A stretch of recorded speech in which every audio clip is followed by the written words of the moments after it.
दोस्तों, अगर आपने आज से 5 से 10 साल पहले अपना पैसा आईटी सेक्टर या स्पेशली केमिकल सेक्टर में इन्वेस्ट किया होता तो आज आपका पोर्टफोलियो किस लेवल पर होता। एक सिंपल सच बताऊं, स्टॉक मार्केट से पैसा बनाना इस बात पर डिपेंड नहीं करता कि आज कौन सी कंपनी अच्छी है, बल्कि इस बात पर डिपेंड करता है कि आने वाले 5 से 10 सालों में कौन सा सेक्टर ग्रो करने वाला है।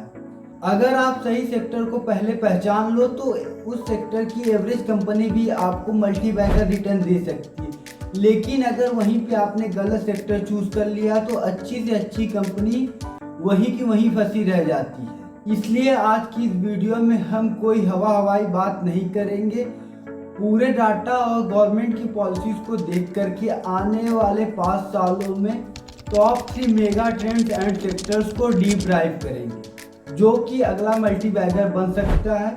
अगर आप एक सीरियस लॉन्ग टर्म इन्वेस्टर हैं तो अगले 10 मिनट आपके लिए बहुत इंपॉर्टेंट है। तो चलिए शुरू करते हैं। हमारा सबसे पहला और सबसे बड़ा स्ट्रक्चरल सेक्टर है green energy and EV ecosystem. अब आप बोलोगे विकास भाई ये तो सबको पता है, इसमें नया क्या?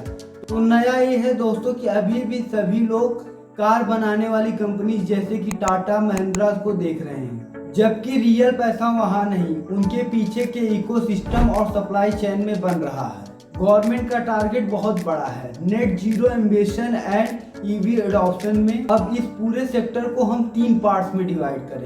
First, batteries chemical component supplier. किसी भी ईवी का 40% कॉस्ट उसकी बैटरीज में होता है। जो भी company lithium ion batteries manufacturing, chemical processing, cathode anode बना रही हैं, उनका बिजनेस आने वाले टाइम में एक्सपोनेंशियली ग्रो करेगा। सेकेंड है charging infrastructure.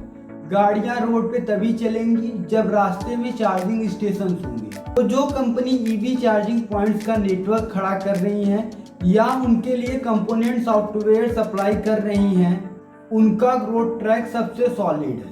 And third part है green hydrogen and solar power. सिर्फ ईवी नहीं, हैवी इंडस्ट्रीज और कमर्शियल व्हीकल्स के लिए ग्रीन हाइड्रोजन अगला बड़ा रेवोल्यूशन है।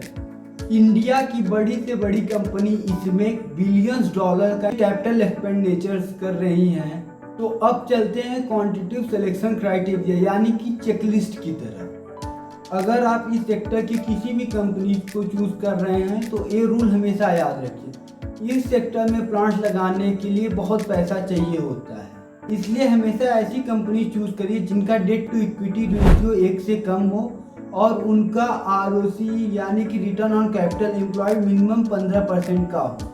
हैवी डेट वाली कंपनी से आप हमेशा दूरी बना करके रखिएगा।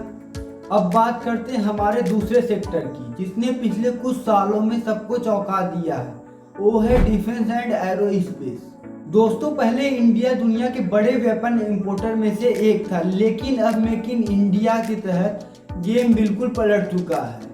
अब हम सिर्फ अपने लिए वेपन नहीं बना रहे हैं बल्कि पूरी दुनिया को इंपोर्ट कर रहे हैं, चाहे वो ब्रह्मोस हो, तेजस फाइटर जेट हो या फिर एडवांस ड्रोन हो। इस सेक्टर में अगले 5 सालों का ट्रेंड समझने के लिए आपको 2 चीजें देखनी होंगी। Number 1, order book value.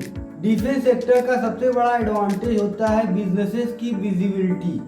कुछ पीएसयूज और प्राइवेट कंपनीज के पास उनके करेंट मार्केट कैप से भी बड़ा ऑर्डर बुक है। इसका मतलब उनके पास अगले 3 से 5 सालों तक का काम फिक्स है, यानी उनका रेवेन्यू गारंटेड है। Number 2, private tech players. Defence अब सिर्फ टैंक और शिप तक सीमित नहीं रहा, अब गेम है AI, drone, radar, electronic weapon का।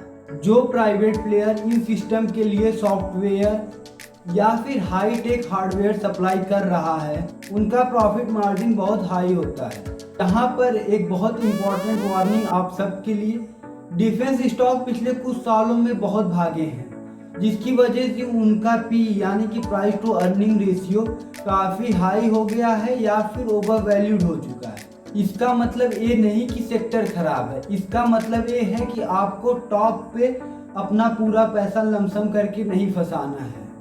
इन स्टॉक्स को हमेशा मार्केट करेक्शन में या डीप पे धीरे धीरे करके एक्यूमुलेट करना एक सही स्ट्रेटजी हो सकती है। हमारा तीसरा और आखिरी सेक्टर जो कि सभी सेक्टर्स की बैकबोन है, वो है infrastructure and digital tech AI core. देश तभी आगे बढ़ेगा जब फिजिकल और डिजिटल इंफ्रा दोनों सॉलिड होंगे। एक तरफ हम हर रोज नए हाईवे स्मार्ट सिटी बनते हुए देख रहे हैं, वहीं स्क्रीन के पीछे एक साइलेंट रेवोल्यूशन चल रहा है, डेटा सेंटर एंड एआई। अगले 5 सालों में इंडिया का डाटा कंजप्शन इतना बढ़ने वाला है कि इंडिया को हजारों नए डेटा सेंटर्स की जरूरत पड़ेगी। इस ग्रोथ का फायदा उठाने के लिए आपको इन एरियाज पर ध्यान देना चाहिए। Data centre and power cooling solution. Data centre बहुत ज़्यादा इलेक्ट्रिक कंज्यूम करते हैं, उन्हें ठंडा करने के लिए मैसिव एडवांस कूलिंग सिस्टम की ज़रूरत पड़ती है। जो कंपनी इंडस्ट्रियल कूलिंग सिस्टम और पावर मैनेजमेंट इक्विपमेंट बनाती है, उनका बिजनेस बहुत तेजी से स्केल कर रहा है। सेकेंड है next gen IT transformation. Traditional IT services जैसे कि कोडिंग का जमाना अब पुराना हो रहा है। हमें उन कंपनीज को ढूंढना होगा जो कि AI implementation, cloud computing and cyber securities में खुद को पिविट कर चुकी है। थर्ड है फिजिकल इंफ्रास्ट्रक्चर प्लेयर। जो company road, railway, ports construction में जो कंपनी कंटिन्यूअस प्रॉफिट जनरेट कर रही हैं और जिनका एसेट्स लाइट मॉडल है, उन पर आप नज़र रखें। इस सेक्टर में चेक करें कि कंपनी का FCF यानी कि फ्री कैश फ्लो हमेशा पॉजिटिव होना चाहिए। इंफ्रा और टेक दोनों में लगातार अपग्रेडेशन चाहिए होता है, इसलिए मार्केट में वही कंपनी टिकेंगी जिनके पास एक रेगुलर कैश फ्लो होगा।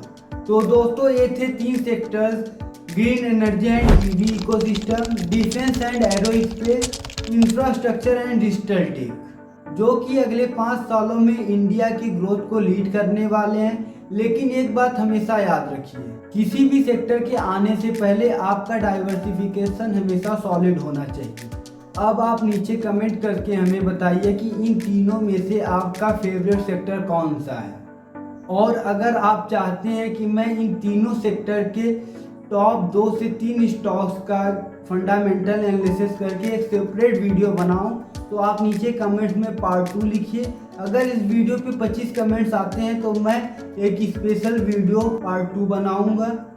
अगर आज की इस वीडियो से कुछ नया सीखने को मिला हो तो वीडियो को लाइक जरूर करना और अपने दोस्तों के साथ शेयर करना। अगर चैनल पे नए हो तो चैनल को सब्सक्राइब करके बेल आइकन को प्रेस कर देना, ताकि ऐसे ही फाइनेंशियल एजुकेशनल वीडियो आपसे मिस ना हो।